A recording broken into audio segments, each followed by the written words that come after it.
Hey everybody, this is Derek Sandlin here with Strike King and Lose. You know, it's hot. It's summertime here in the South. It's 100 degrees at my house the last few days. A lot of people that still want to fish in these hot weather months, fish at night or during the day. But one thing you have in common this time of year is everybody likes to fish offshore, fish brush, likes to throw a big worm. Strike King has some great soft plastics, not just the hard baits everybody knows about, the crankbaits, all that good stuff you use during the summertime, but they've got some great soft plastics.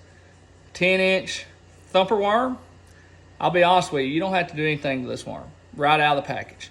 Put it on a big jig head, a structure head, a football jig, however you'd like to fish it.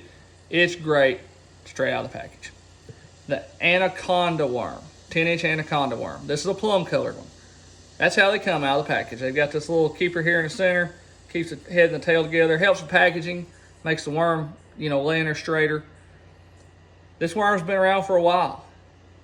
It is great out of the package. When you fish this worm, you can really feel it. This big rage flange tail has a good bit of drag to it.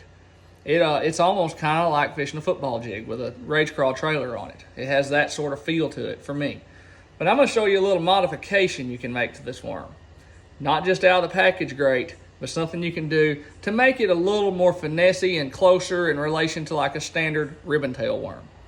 Take your pair of scissors. Follow the round part of the body of this worm. It'll basically tell the tail for you. You just take your scissors, you go right down the side of the round part of the body of this worm. It's going to carry you all the way down toward the tail. You're going to cut probably 3 inches off this worm. 3 inches of this flange off the worm. Where the tail ends, where it quits turning around, it goes all flat on that rage tail. Stop there. Finish that dude off, cut it off to the side, try to make it as even as possible. Now you've taken that big Anaconda worm, still got this great rage tail action, and made it a little more like a ribbon tail worm, not quite as bulky, a little more finessey. Still a big bait, just a slight little modification, little hack there, help you get a few more bites. It's worked great for me in the past. Tell you about the rod and reel I like to throw it on. Fish at Texas rig 99% of the time. Just a good 5/0 hook, just a 5/0 round bend hook. Strike King tour grade tungsten weight. I'll be honest with you, I throw a 1/4 and a 3/8. I don't really deviate a lot from that. Black, green pumpkin, or just standard unpainted works just fine. Just a Texas rig. The rod, I've learned to really love this Mark Rhodes Lose Custom. It's more of a jig rod, but it's great for a big worm. It's actually called the worm and jig rod.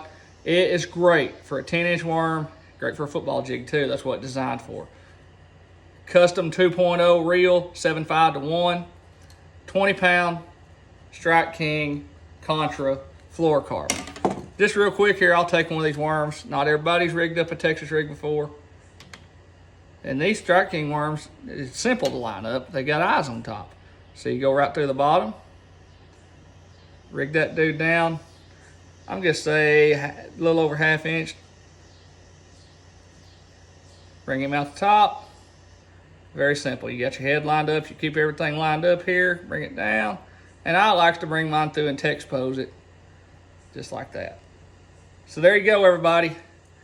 The Anaconda worm is great out of the package. You can make that slight modification to make it a little more like a ribbon tail worm. A little more finessey. Or the good old standby, the 10-inch Thumper worm. I hope this helps you catch a few more bass in these dog days of summer. Thank you.